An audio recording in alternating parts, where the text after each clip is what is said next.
YouTube have recently set up automatic translations for all these documentaries.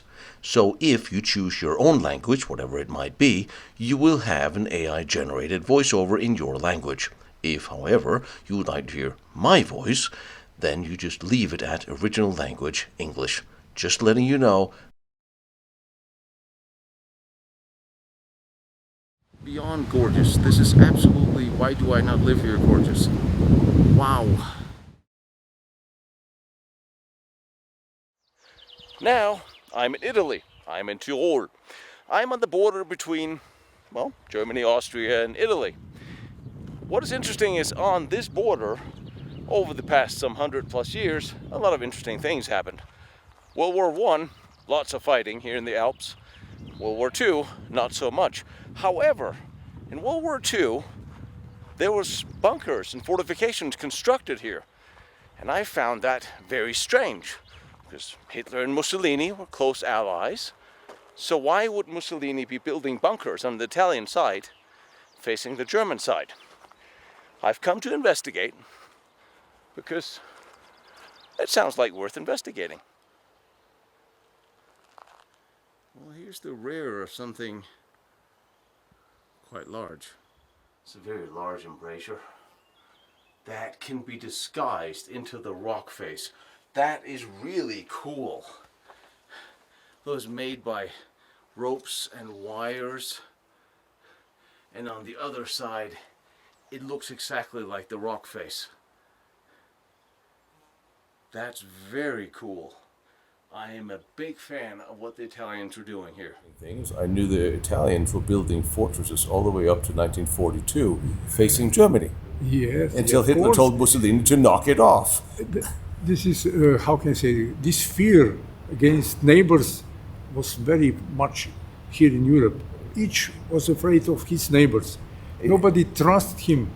Let's make fortresses against Italy, against Yugoslavia, France against Germany, Germany against France, and so on. In Greek, there is also a line of fortresses.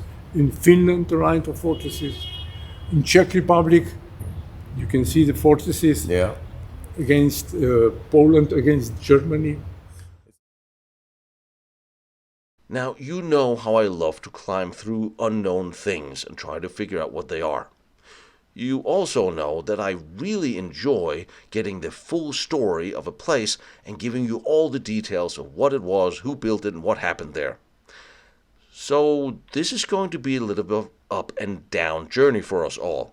See, I'm not entirely sure where this is. I drove by it, and we investigated it, and it is immensely cool, as you're going to see. And I dropped a pin with no connection, so I can't actually backtrack and tell you where it is. I also can't tell you anything about it, except I know two things. It was built during the Second World War, leading up to 1942 by the Italians, facing Austria, Germany, until Hitler finally called Mussolini and told him to knock off building forts facing him. And they were also used during the Cold War afterwards in the years to come. Other than that, you're just going to have to come with me and see this completely hidden place Right by the lake. And pretty it is. Alright, you drive by here, you can't really miss that this little hill has a firing point pointing at it. There's a firing point sticking out there on the side. You can't really dismiss it, it's there. No reason to argue that. But what you don't see, is what I'm about to show you, is everything else. Okay, we can't agree there's two firing positions hiding in this here little wall. Okay, alright, fine, so there's three.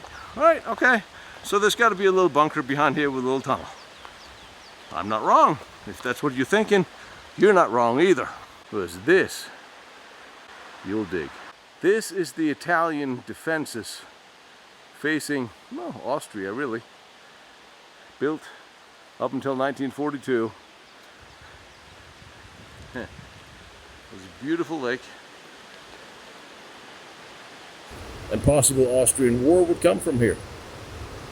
Right along this road into Italy. So of course, it's guarded severely.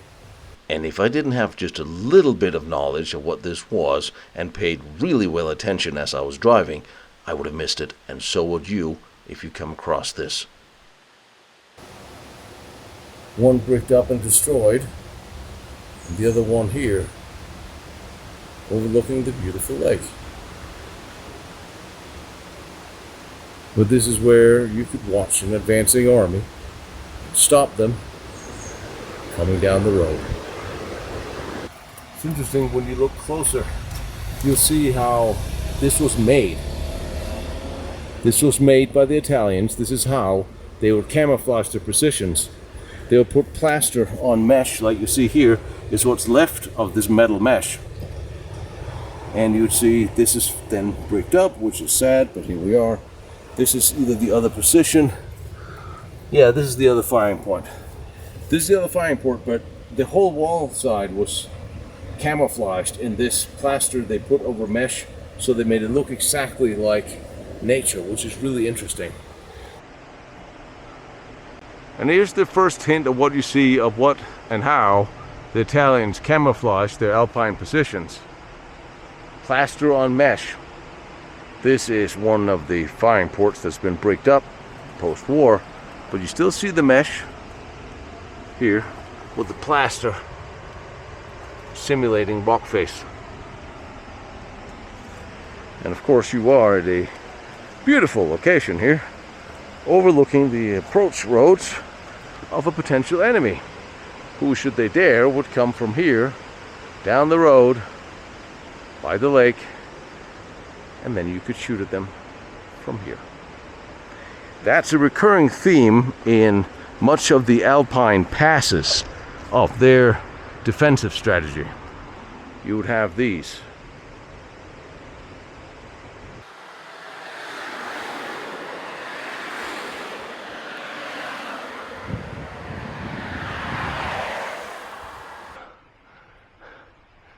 Behind the position, looking at all these trees and more fake camouflage for the back door, which fortunately looks like, and I am feeling extremely optimistic here, is open. Well, open advisedly, but open it is. There's the firing position for the rear. Honey! So, I don't know, but I feel I must. Firing position again. This is very cool. Rear firing position. Lots of firing positions in all different directions here. It used to be a heavy steel door here.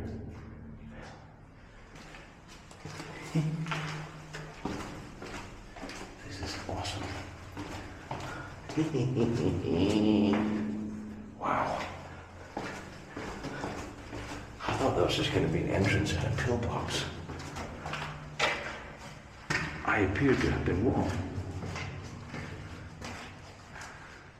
Wow, this is cool. It's also really clean. You will notice how there is no graffiti here. None. This would have been a barracks. This was huge. Holy crap on a stick.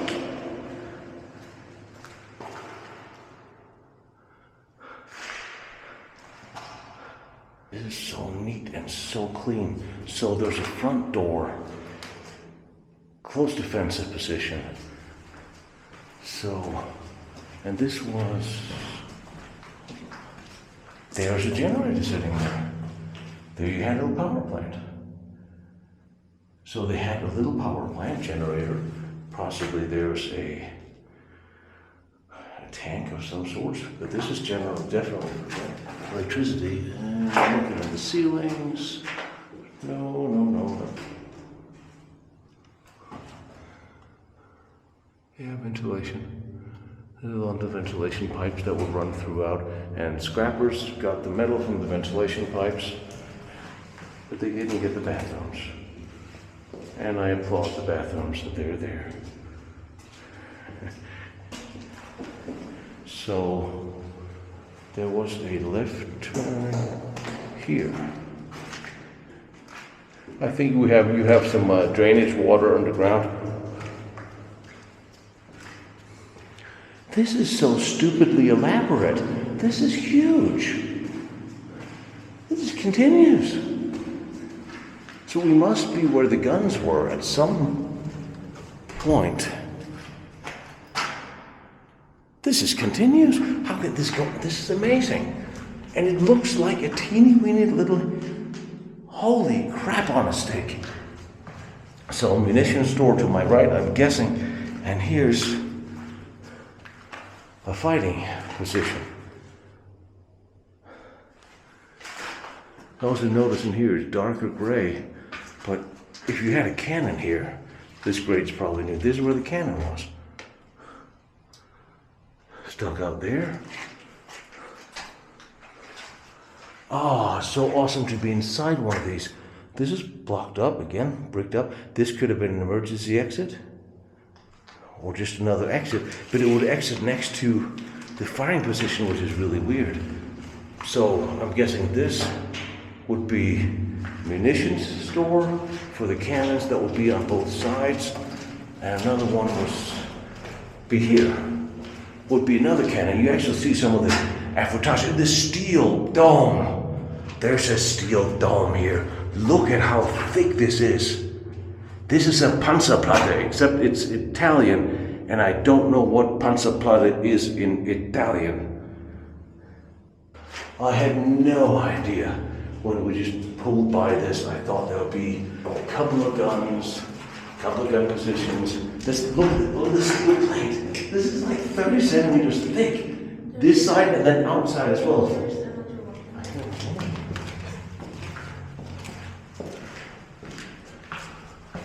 I always wanted to see what the Italians are doing in these mountain forts. Another munition store, makes perfect sense. And then into the next position here. This is so enormously elaborate. This just keeps going and going. It's another steel plate. Jesus Christ. Wow. I had no idea they had, steel plates, yes, they would, but and a staircase up to another floor? Oh my God, this is just in a little thing inside a hill that nobody would even notice was here. Holy crap on a stick. Here's another. And I'm thinking this would be for a gun, but it's fairly small. It could be for a machine gun. It actually could be for some an automatic rifle, something belt-fed, something fairly heavy, but not a heavy caliber cannon like I would want. Munition store. Probably the light would be in there. Wow, this is elaborate. I am blown away by the fact that I just walked into a close defensive position. That points into, well, I don't really know where it points into. It's a brick. Look at this. 85. 85, right? 85. Oh, too bad I got figures now. Wow.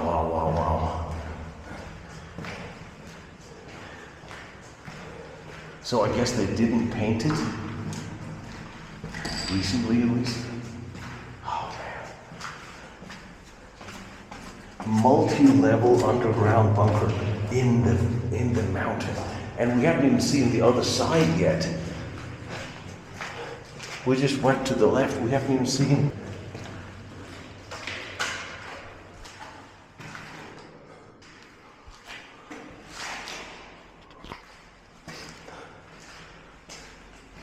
can't possibly be any more positions.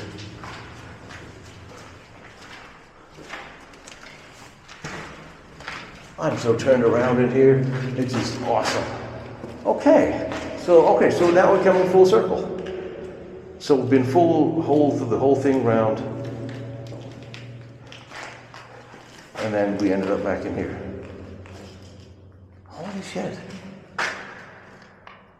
I want this as a museum, except I don't want it to be here.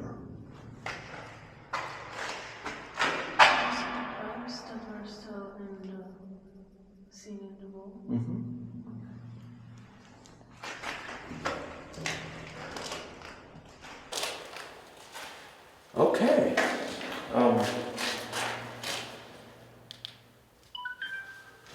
So you want to eat now? Yes. You gotta say this is cool. You did not think this is outside, you didn't think this was gonna be inside. This is just amazing. It's really boring. I mean, it is a little boring because there's nothing here, and there's no writing on it, which is, I mean, there's some writing on the wall, but it was from 80s and 60s. Man, if this was anywhere else, damn, this should be a museum. Wow, I'm blown away by this.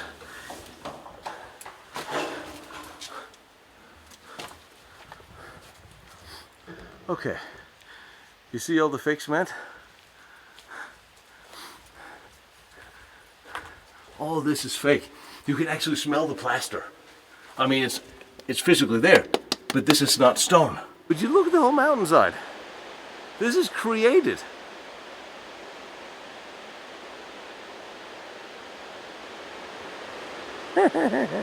You have no idea. When you come to this, there's a little hill.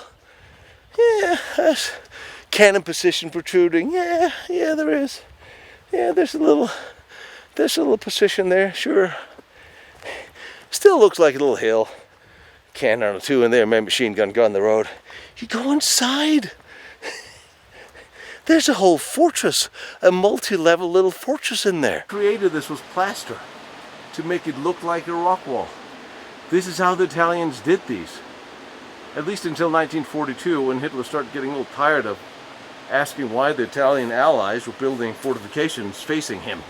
That's actually what really happened, and then they stopped.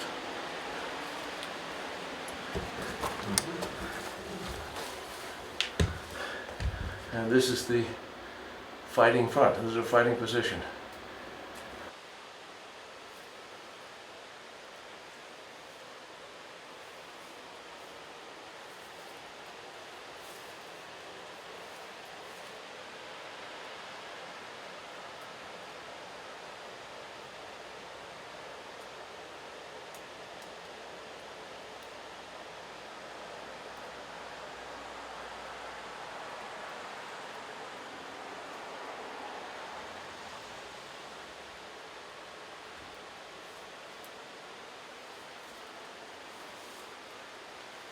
I absolutely love this place because we just found it by accident driving past it. Now there are many more, and many of them are a lot larger, and some of them are interconnected into old forts from way before. And by now I have learned a whole lot more about what took place, what they were armed with, who, what, and why, and I'll share them with you in the coming episodes. And we'll have some interviews with some of the experts that caretake some of these amazing World War II Cold War fortresses. My name is Tino Struckmann. I run Lost Battlefields. Every year I travel around the world to try to bring you to all the most interesting historical military locations from modern wars and the World War II special projects, battlefields, forts, fortresses, and tunnels, everything else. Things you may not be able to see or go to yourselves. Please join me on Patreon or join Lost Battlefields through the website so you get access to all my files and my notes. It really does help, and like, follow, share here on the channel if you can. That helps too.